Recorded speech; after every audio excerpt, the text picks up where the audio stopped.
Sa huling 3 taon sa termino ni Pangulong Aquino, inihayag nito ang pagtutuon sa patuloy na pagsugpo ng kahirapan, pagpapalakas ng ekonomiya ng bansa at ang pagbibigay seguridad sa sambayanan. Iniulat din niya sa kanyang mga boss ang mga accomplishments at programang gagawin pa ng kanyang administrasyon. Para sa detalye, balita mo kami Julius de Sambron. Sa nalalabing 3 taon ni Pangulong Benigno Simeon Aquino III sa kanyang pwesto, tiniyak niyang tututukan ng kanyang administrasyon ang patuloy hanggang sa tuluyang masolusyonan ang problema sa kahirapan dito sa bansa. Ito ang naging pahayag ng punong ehekutibo sa pagbubukas ng Annual Global Development Conference sa Mandaluyong na pinangunahan ng Asian Development Bank.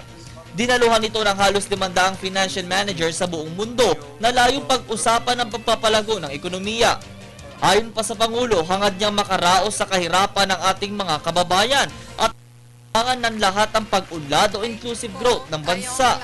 Bukod sa mga programang pinalalakas ng Pangulo para sugpuin ang kahirapan, hangad din ito makaiwas ang sambayanan sa anumang panganib dulot ng pagbaha ngayong panahon ng tag-ulan.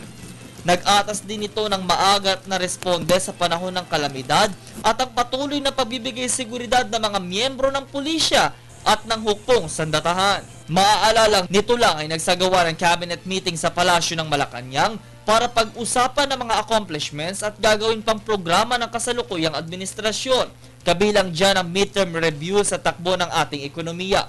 Marami na ding naipasa at naipatupad na batas sa ilalim ng Administrasyong Aquino, kabilang ang kalalagdalang na K-12 Enhanced Basic Education na nagdadagdag ng 2 taon sa pag-aaral, ang kasambahay law na nagbibigay benepisyo sa mga magigiting na kasambahay, at ang Agricultural and Fisheries Modernization Law na naglalayong ipalaganap ang modernong pamamaraan ng pagsasaka at pangingisda, kasabay ng pagpapataas ng kita ng mga nagtatrabaho sa sektor na ito.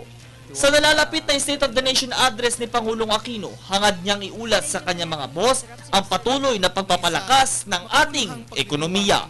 Ako si Julius de Samburon, nag-uulat para sa telebisyon.